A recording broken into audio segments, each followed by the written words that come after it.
السلام عليكم ورحمة الله تعالى وبركاته.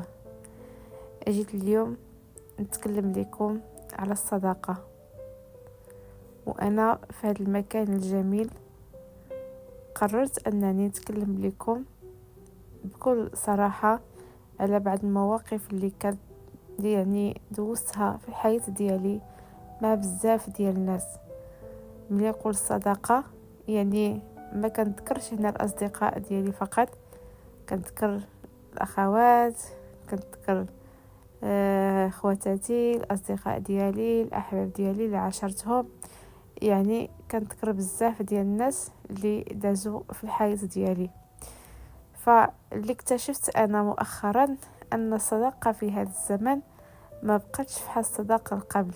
اليوم الصداقة هي أنك تعطيني نعطيك. الصداقة اليوم هي أنني نكون معك، وإلا ما كنتيش معايا ما نكونش معك. الصداقة بالمواقف. الصداقة بالمواقف هي أنك كما قيل الصديق يكون صادق الوعد منصفا. الصديق يكون يوم الحزة. اللي كيكون الصديق هي أنك النهار اللي كتشكي وكتعيط وكتلقاه حداك كيونسك وكيستأنس بيك، وفي نفس الوقت هو بحال واحد الحائط حاميك. اليوم رجعت للصداقة اسم فقط. الصداقة رجعت اسم فقط، ما بقيناش كنلتمسوا ديك الحب ولا ديك الأخوة في الله.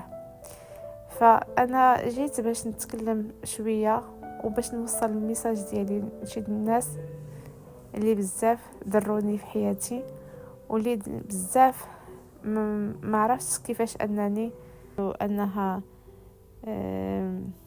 يقول ان انسان كيكون ماشي ناجح في حياته، ولا انه انسان ضعيف الشخصيه، او انه انسان ما عندوش الدرايه بما يجري حوله.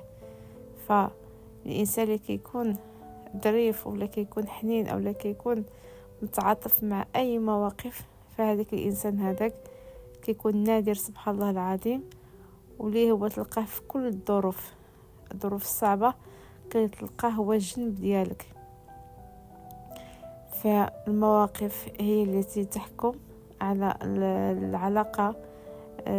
علاقة الأشخاص. فإذا لقيتوا أصدقاء كيتعاملوا معكم بالحسنى وأصدقاء تلقوهم في المواقف ديالكم، فحاولوا أنكم تشدوا عليهم بالنواجد، لأن الصداقة في هذا الوقت صداقة صعيب أنك تلقى صديق صادق الوعد منصفة. فهذا الكلام موجه لواحد الفئة معينة من البشر. كنتمنى الميساج ديالي يوصل ليه ويوصل لكم، وصل للناس اللي كتبغي الحب، كتبغي الناس وكتبغي الناس تعاملها بالمثل. أما الأشخاص اللي حدهم حد نيتهم، فعلى نيتكم ترزقون ولا نقطع الأمل. كيف ما كاين الخير كاين الشر، ولكن الشر راه رجع كتر على ما كيبانش مع الخير. لكن كيف ما كاين الحال، الانسان غادي يستمر وكيستمر بالاخلاق ديالو وبالدين ديالو وبالمواقف.